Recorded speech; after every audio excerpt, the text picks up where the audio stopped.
Mr. Vice-Chancellor, Elizabeth Newman has been an outstanding artistic director. She is an exceptional director and a remarkable human being. In recognition of her outstanding contribution to the arts and to Bolton, it is my great pleasure to present Elizabeth Newman for the degree of Doctor of the Arts, honoris causa.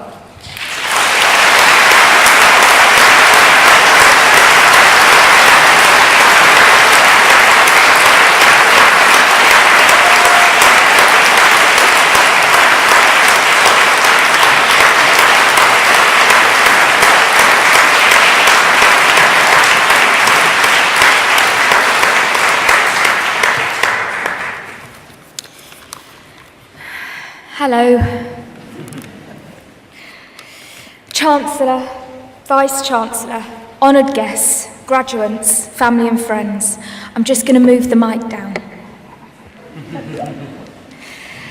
Firstly, I wanted to express my gratitude to the University of Bolton. I can't begin to tell you how shocked and delighted I was to receive Professor Holmes's letter through the post informing me of the university's decision to grant me this honour. I wouldn't still be in Bolton, as David mentioned, if it wasn't for the support of George. David was a great mentor when I first came to Bolton, and I'm very grateful to them both for their belief and generosity towards me. After being a part of the Bolton community for nearly 10 years, I've seen the extraordinary contribution the university makes to the growth and development of our incredible town. It's not just to the buildings and all of that stuff, but to the hearts and the minds of the people that live, visit and work here. The University of Bolton doesn't just touch the lives of the students, but of their families and their extended families and their friends. Next, I want to congratulate the graduates and their families and supporters. You did it. Get in. You've achieved something quite extraordinary, and the people that have supported you have also achieved a great deal too. The more I live in the world, the less I seem to know. I'd be a fraud if I stood here and professed to have pearls of wisdom to offer up. But there's one thing I do know for certainty. I have the most extraordinary family. Like many of you here today, and wonderful friends. As David said, I wouldn't be standing here if it wasn't for my incredible mother, my extraordinary grandmother, and my wonderful pops. This honorary doctorate is really theirs. They've slogged their guts out every day to make sure I've had what I've needed. They've loved me unconditionally, and they've believed in me when I've had no belief in myself. So I'm really the front man here today for them. This honorary doctorate is there. I will give you their full names. Mary Jane Peto, Bessie Margaret Phillips, and Graham Peto. Good humans who have decided to dedicate their lives to making other people's lives better. I was the first person to go to university in my family, and my education has given me a lot, as I'm sure it's done with everybody here today. Education opens doors and sometimes windows. The kinds of doors that my family dreamed of constantly, and they remind me often how lucky I am. As David mentioned, I directed Educating Rita a couple of years ago, and at the end of the play, Rita realises that university has given her something more profound than she ever could have imagined. It gave her choice. It gave her choices. You have more choices in life with an education. You're able to choose your direction of travel, be the guardian of your own destiny. Rita was grateful for that, and so am I. Always remember that education is the great equaliser in the world. Typically on these occasions, the honorary doctorate, because I googled it, tells you about their careers.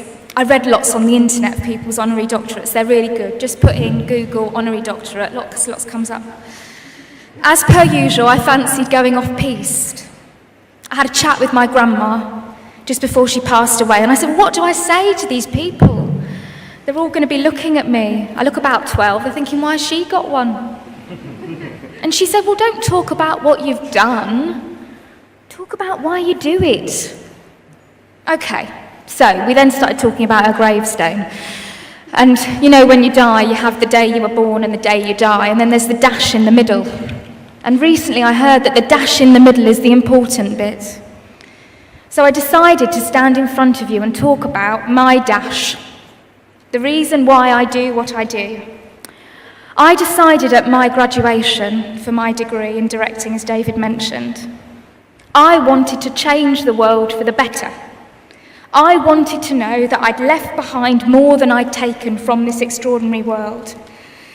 So that's what I've done.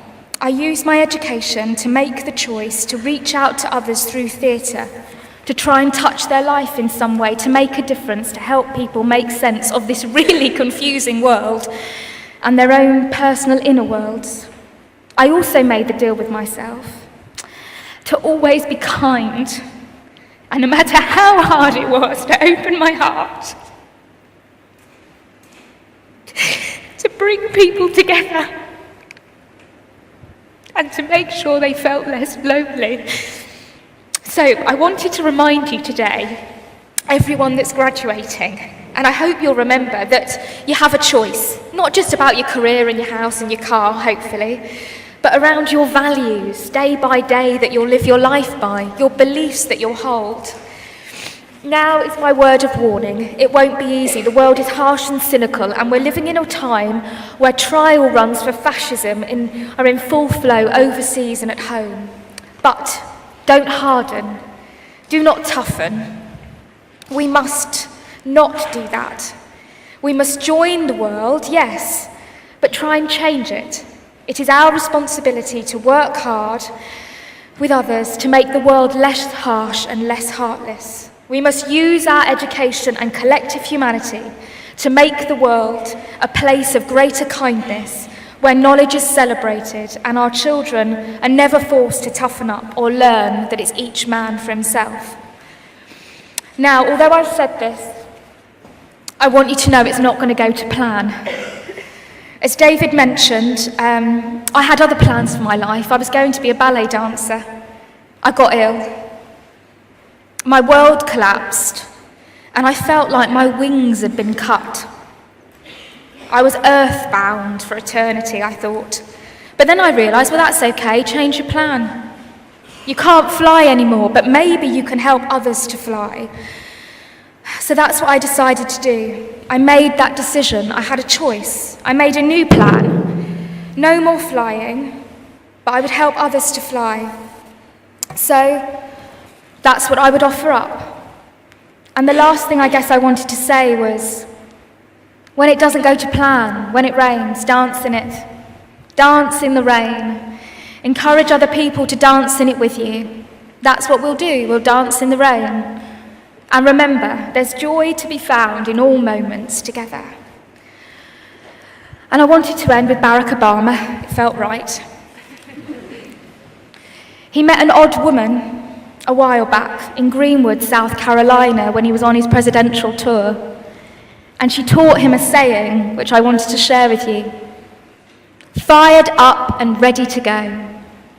In that moment, that odd woman taught Barack Obama a lesson, that one voice can change a room. And she did. She changed his room. And he realised then that if a voice can change a room, it can change a town, it can change a region, it can change a country. And you guessed it, it can change the world. So make sure you know the importance of your own voice. However odd, you're in good company. It is precious. So choose to be a force for good. And it's okay to be a little odd, because sometimes great ideas come from odd people. You'll be underestimated, but they said you couldn't get 6 double-deckers on the town square, and we did. So have no fear in your oddness. From oddness comes something extraordinary. Believe in your voice. Surround yourself with great family and friends who have belief in you. Crack on. With all that said, Annie Castledine, an extraordinary woman and director, was my mentor before David Thacker. She had a saying that I wanted to end on, and I've tried to live my life by it now for 15 years. So on behalf of my family and Annie, always remember, when in doubt, comrades, go quietly and go well. Thank you.